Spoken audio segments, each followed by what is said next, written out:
"Get me pregnant now, our future depends on it," said the alien queen, leaving me shocked. "The summons, doctor?" Elian Foster wiped condensation from his helmet visor as he stepped off the transport shuttle. The violet skies of Noveria stretched overhead, punctuated by twin moons that hung like watchful eyes. After 3 years studying xenobiology in Earth's orbital laboratories, nothing had prepared him for the reality of standing on alien soil. "The Queen awaits. Dr. Foster," announced his Novarian escort, Ambassador Thorne. The tall, slender figure moved with uncanny grace despite the planet's stronger gravity. "She rarely requests audiences with humans. Consider yourself fortunate." Elian nodded, adjusting the environmental regulator on his suit. "I was told this was a routine scientific exchange." "Why would Queen Lyria want to meet with me specifically?" "Her Majesty's reasons are her own," Thorne replied, his violet skin catching the light as they entered the crystalline palace complex. "She studies your research extensively. That is all I am permitted to say." The journey through the palace corridors felt endless. Geometric patterns adorned walls that seemed to pulse with internal light. Novarian guards stood at attention, their posture rigid and eyes alert. Elian couldn't shake the feeling that this was far from the standard diplomatic visit he'd prepared for. The throne room doors parted silently. Inside, a semicircle of Novarian dignitaries stood in formation, their elaborate attire marking them as members of the Royal Council. At the center, seated upon a throne carved from what appeared to be a single massive crystal, was Queen Lyria. She rose as he entered, and Elian was struck by her presence. Unlike the other Novarians he'd encountered, her skin held a deeper purple hue, almost iridescent in the chamber's soft light. Her eyes, striking amber against her violet complexion, assessed him with unsettling intensity. "Dr. Elian Foster," she said, her voice melodious yet authoritative. "Your work on cross-species genetic adaptation is unparalleled among your kind." Elian bowed slightly, remembering the protocol briefing. "Your Majesty honors me, though I'm merely building on the work of many colleagues." "Remove your helmet, Doctor," she commanded. "The air has been adjusted for your physiology." After a moment's hesitation, Elian complied. The air carried a sweet, almost spicy scent that tingled in his nostrils. The Queen descended from her dais with fluid movements. "Leave us," she instructed the council members, who exchanged glances before filing out silently. "Your Majesty?" Elian questioned, uncertain. "What I must discuss requires privacy," she explained, approaching him with measured steps. "Our scientists have discovered a genetic degradation within our population. Each generation becomes less viable than the last.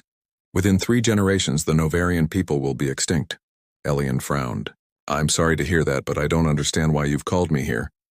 My expertise is in theoretical applications, not—" "Human and Novarian DNA shares remarkable compatibility," she interrupted, "more than any species we've encountered.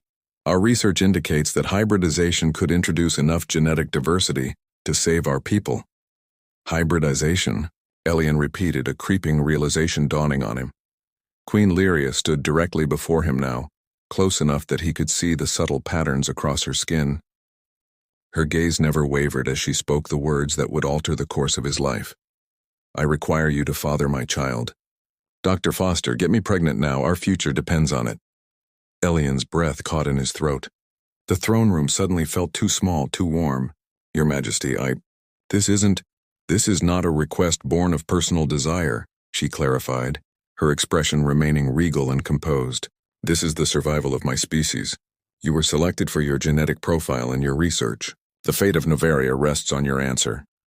Elian stared at the alien queen, his mind racing through implications, ethics, and impossibilities. Whatever diplomatic mission he thought he'd been on had just transformed into something far more consequential.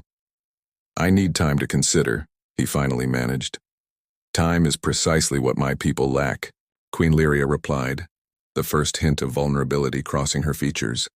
"But I will grant you 1 planetary cycle. Consider carefully, Dr. Foster. Tomorrow you will give me your answer." Cultural barriers. The royal guest chambers felt oppressively quiet as Elian paced the crystalline floor. Sleep had eluded him entirely following Queen Lyria's shocking proposal. His reflection caught in the faceted walls, distorting and multiplying as if his internal turmoil had taken physical form. "Computer," Access Novarian biological database, he instructed his handheld device, which projected holographic data into the air. The information provided was extensive but carefully curated. Clearly, the Novarians had anticipated his research needs. A soft chime announced a visitor. The door slid open to reveal Ambassador Thorne. "Her Majesty requests your presence in the Royal Laboratory," he stated, his expression unreadable. Elian gathered his composure. "I still haven't given my answer. The Queen understands. This is merely to provide context for your decision." The laboratory was unlike any research facility Elian had encountered. Bioluminescent equipment pulsed with life, and holographic displays showed complex genetic structures rotating slowly in three-dimensional space. Queen Lyria stood examining a display, her royal regalia replaced with a simpler attire that somehow made her seem more approachable. She turned as he entered. "Dr. Foster, I hope you rested well." "With respect, Your Majesty, how could I?" "You've asked something unprecedented." She nodded, gesturing to the display. "This is Novarian DNA from 3 centuries ago." She swiped her hand and the structure changed subtly. "And this is current. The degradation is accelerating." Elian stepped closer, professional curiosity momentarily overriding his personal concerns. "These markers, they're similar to issues we've seen in isolated human populations." "Yes, our species evolved in isolation. We achieved space travel only to discover we were too late. Our genetic diversity was already critically compromised." Her amber eyes held his. "We examined thousands of species before finding yours. The compatibility is remarkable." "Compatibility doesn't address the ethical considerations," Elian replied carefully. "On Earth, this kind of request would require extensive protocols, consent processes. Do your protocols account for extinction?" Lyria interrupted, a flash of emotion breaking through her composed exterior. Elian fell silent. "I don't ask this lightly," she continued, her voice softening. "I've spent years searching for alternatives. My advisors recommended simply harvesting genetic material from humans, but I refused. Any child of mine, any hope for our people, should come from understanding, not clinical extraction." A scientist entered, bowing deeply before presenting a data crystal to the Queen. "The Council demands updates on your decision." "Your Majesty," the scientist murmured. "Inform them I am still in discussion with Dr. Foster," she replied dismissively. After the scientist departed, Elian asked, "They don't all support your plan, do they?" Lyria's posture stiffened. "Many believe association with humans will weaken our bloodline further." "They don't understand the science, and what about you?" Elian ventured. "How do you feel about potentially carrying a hybrid child?" For the first time, uncertainty crossed her features. "My personal feelings are irrelevant. I've been raised since birth to serve my people's needs. With respect, Your Majesty, they're entirely relevant to me." Elian stepped closer, dropping protocol. "If I were to agree, this wouldn't be just a scientific procedure. It would be creating a life, one connected to both of us." Lyria turned away, moving to a viewport overlooking the capital city's glittering spires. "When I was young, before becoming queen, I dreamed of having a family chosen through affection, not duty." Her voice carried a wistful quality. "But dreams are luxuries for those without responsibility." Elian joined her at the viewport. "On Earth, we have a saying, the needs of the many outweigh the needs of the few." A wise philosophy, but we also believe that the most meaningful connections come from choice, not obligation. Their eyes met, and something unspoken passed between them. Recognition of 2 individuals caught between personal desires and overwhelming duty. The moment was interrupted by a sudden commotion outside. The laboratory doors burst open as several Novarian officials entered, led by a stern-faced elder. "Your Majesty," the elder announced, "the Council has convened an emergency session. Your proposition to the human has caused significant concern." Lyria's expression hardened into regal authority. "Chief Counselor Vrax, you overstep. My reproductive choices are not subject to Council approval. When they involve diluting our sacred bloodline, they become a matter of state," Vrax retorted, casting a disdainful glance toward Elian. "Perhaps Dr. Foster should return to his chambers," suggested Ambassador Thorne, who had appeared in the doorway. Elian looked to Lyria, who gave him an almost imperceptible nod. As he was escorted out, he heard Vrax continuing, "Your ancestors would be ashamed." "Lyria, There are other solutions that don't involve tainting our future with human genetics. The doors closed, but not before Elian glimpsed Lyria's expression, a complex mixture of anger, determination, and something that looked surprisingly like loneliness. Growing connection. 3 days had passed since the confrontation in the laboratory. Elian had been restricted to the diplomatic wing of the palace, ostensibly for security concerns, though he suspected the real reason was to limit his interaction with Queen Lyria while the council deliberated. His surprise was considerable when Ambassador Thorn arrived to escort him not to another sterile meeting room, but to the royal gardens. Her Majesty requests an informal conversation, Thorn explained. The surveillance is minimal here. The gardens were breathtaking. Plants unlike any on Earth grew in harmonious patterns, some responding to their presence by changing colors or emitting soft musical tones. At the center stood Queen Lyria, unaccompanied by guards for the first time since Elian had met her. She wore simpler attire than her usual ceremonial garments, and her hair fell loosely around her shoulders. The effect humanized her in a way Elian hadn't expected. "Dr. Foster," she greeted him, dismissing Thorn with a gesture. "Walk with me." They moved along a winding path between luminescent flora in comfortable silence before Elian spoke. "I assume the council disapproved of your proposal?" A smile played at the corners of her mouth. "They cannot disapprove what is ultimately my decision. But yes, they are resistant. And yet you still want to proceed. I've reviewed every alternative. None offer the hope that your genetic contribution does." She paused beside a fountain where liquid silver seemed to defy gravity. "But I realize I've approached this all wrong. I've treated you as a solution rather than a person." Elian studied her with growing curiosity. "Why did you really choose me? There are thousands of human geneticists with comparable qualifications." Lyria's amber eyes met his. "I've watched your lectures. Read your papers. You speak of genetic diversity not as mere scientific advantage but as beautiful. The blending of differences to create strength through variation." Her voice softened.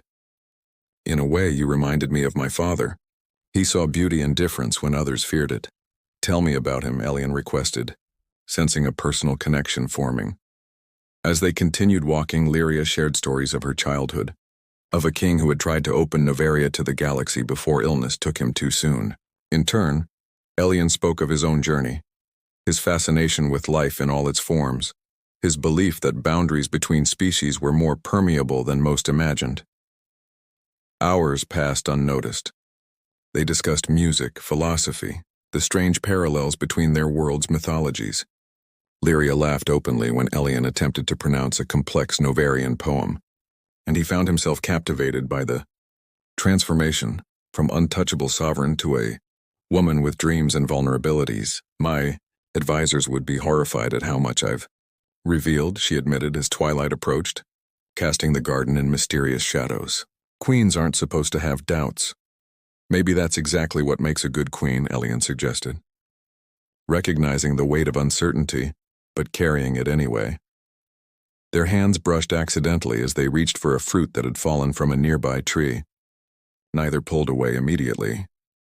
"Tomorrow is the festival of celestial alignment," Lyria said suddenly. "Would you join me? Not as a genetic solution or diplomatic envoy, but as—" She hesitated. "As someone I'd like to know better." "I'd be honored," Elian replied, realizing he meant it deeply. As they returned to the palace entrance, they found Ambassador Thorn waiting with obvious concern. "Your Majesty, Councillor Vrax has called for an official review of the human diplomatic mission. He suggests Dr. Foster's presence is destabilizing to Novarian cultural integrity." Lyria's expression hardened, momentarily before softening as she looked at Elian. "Inform Councillor Vrax that Dr. Foster will be attending tomorrow's festival as my personal guest. Any objections can be addressed to me directly." After Thorn departed, she turned to Elian. "I should warn you, appearing publicly with me will be seen as a statement. Are you prepared for that?" Elian considered all that had transpired, the initial shock of her proposal, the growing understanding between them, and the undeniable connection he now felt. "I think," he said slowly, "that some things are worth standing for, even when others don't understand." He took her hand formally. I would be proud to accompany you, Lyria. For the first time, he used her name without her title, and the smile that illuminated her features contained a warmth that transcended their different worlds. Rebellion and choice. The festival of celestial alignment transformed the capital city into a symphony of light and sound.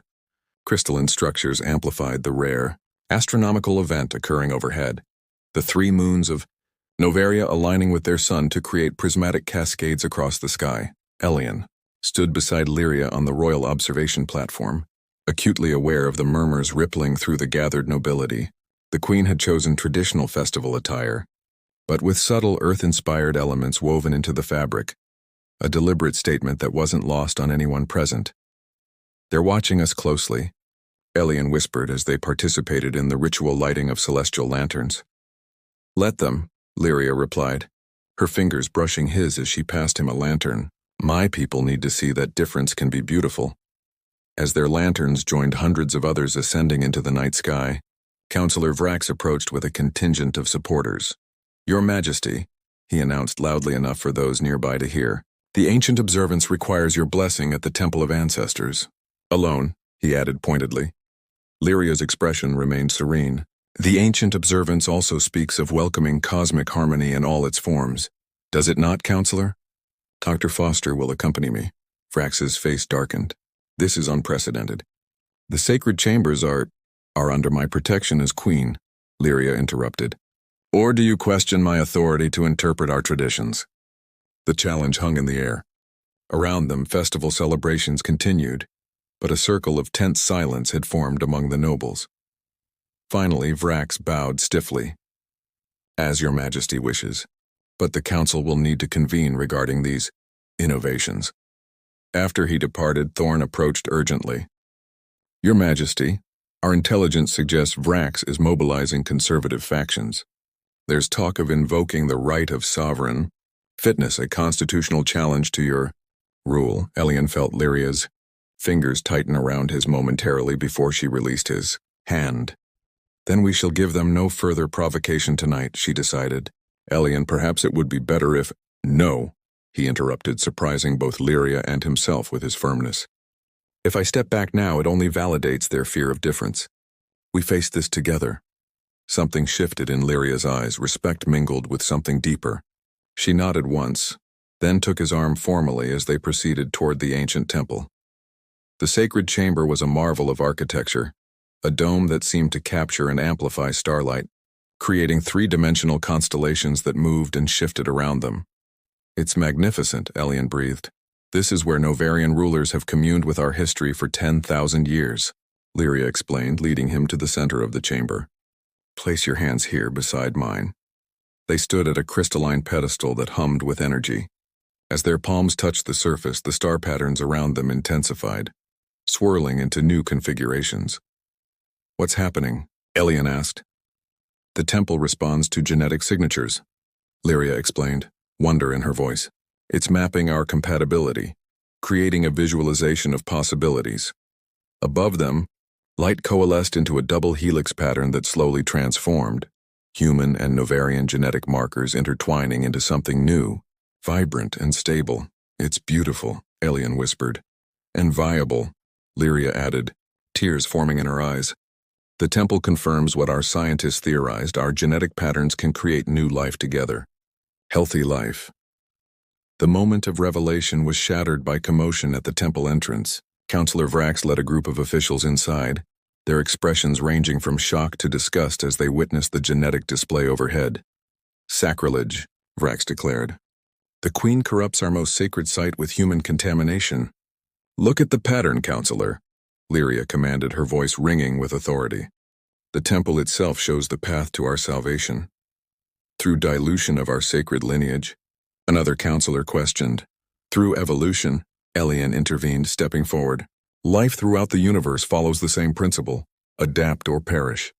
Your isolation has become a prison. Vrax turned to the assembled officials. The human speaks of evolution while advocating for our extinction. The true Novarian bloodline would end with this experiment. Our people will end regardless without new genetic diversity, Lyria countered. Would you rather cling to purity and extinction than embrace change and survive? The debate intensified, spreading beyond the temple as communications devices captured and transmitted the confrontation throughout the capital. By morning, the entire planet was divided, traditionalists rallying behind Vrax, while a growing faction of younger Novarians vocally supported their queen's progressive approach. In the privacy of Lyria's study, she and Elian watched reports of demonstrations in the city streets. "I never intended to cause civil unrest," Elian said quietly. "This isn't about you," Lyria replied, touching his cheek gently. "These tensions have existed for generations. You're merely the catalyst for a necessary confrontation with our future." A royal aide entered hurriedly. "Your Majesty, the Council has invoked the right of sovereign fitness. They demand you appear before them to defend your right to rule." After the aide left, Elian took Lyria's hands. "What happens now?" "Now I fight for my throne," she answered, her determination evident. "And for the right to choose my own path, including who I love." The word hung between them, unaddressed but undeniable. In the days of political turmoil, their connection had evolved far beyond diplomatic necessity or scientific collaboration. "I should return to Earth," Elian suggested reluctantly. "My presence only complicates your position." "Your presence gives me strength," Lyria countered, stepping closer to him. "But I won't keep you against your will. This isn't your battle. It became my battle the moment you looked at me as a person, not just a solution," Elian replied, drawing her into an embrace. "I'm not leaving you to face this alone."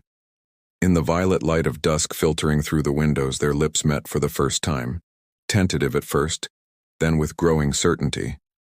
Different species, different worlds, yet in that moment perfectly aligned.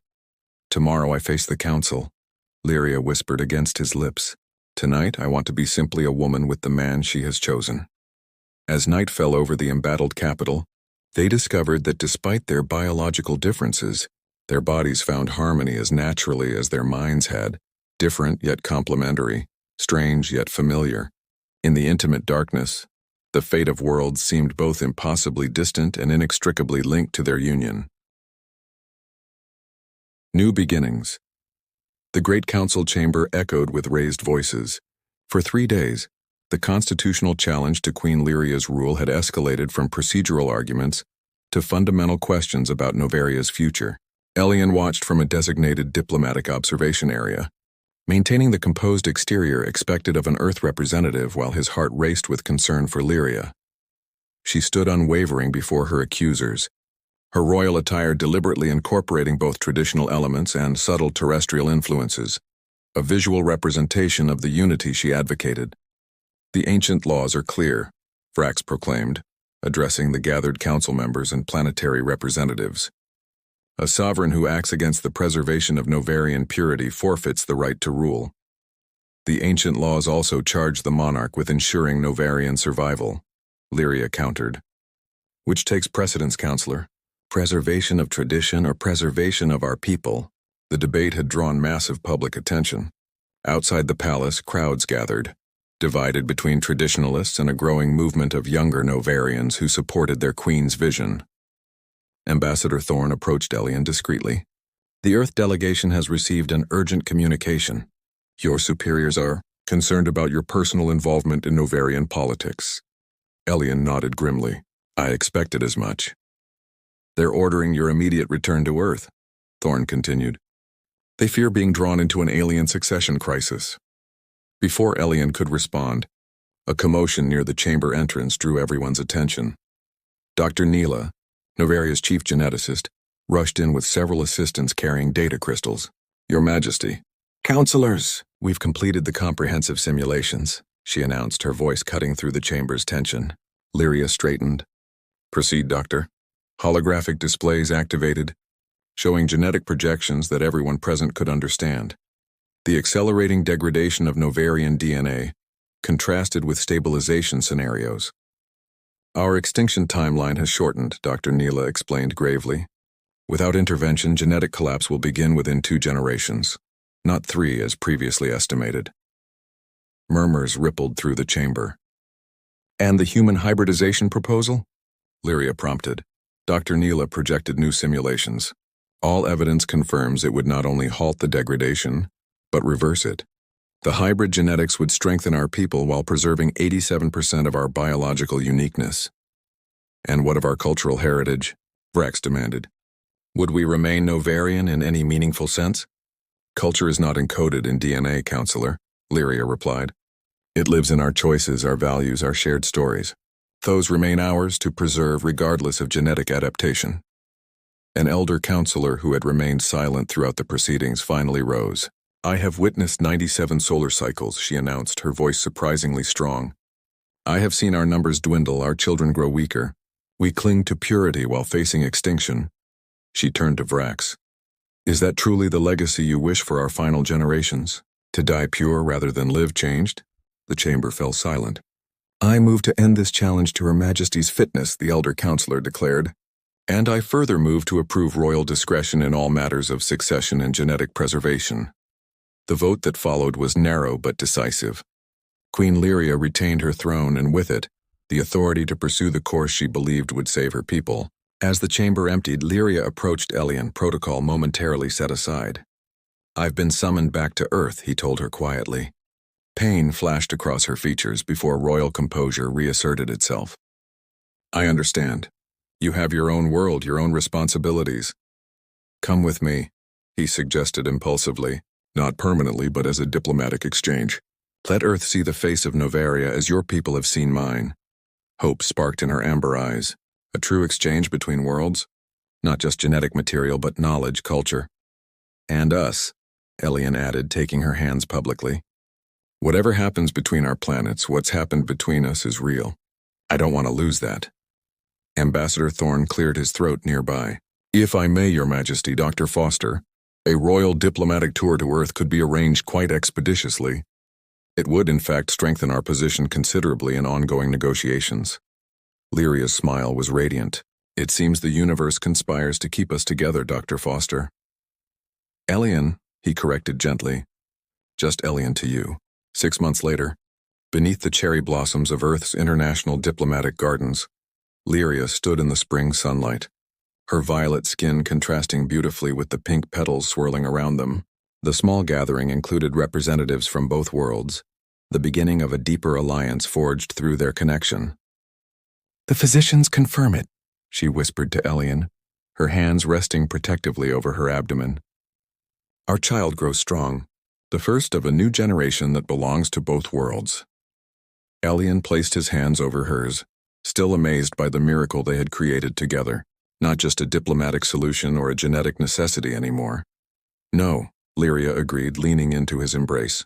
Something far more profound, a bridge between stars, built from love. As the ceremony began, not just a diplomatic formality but a true union of hearts, dignitaries from both planets witnessed something unprecedented.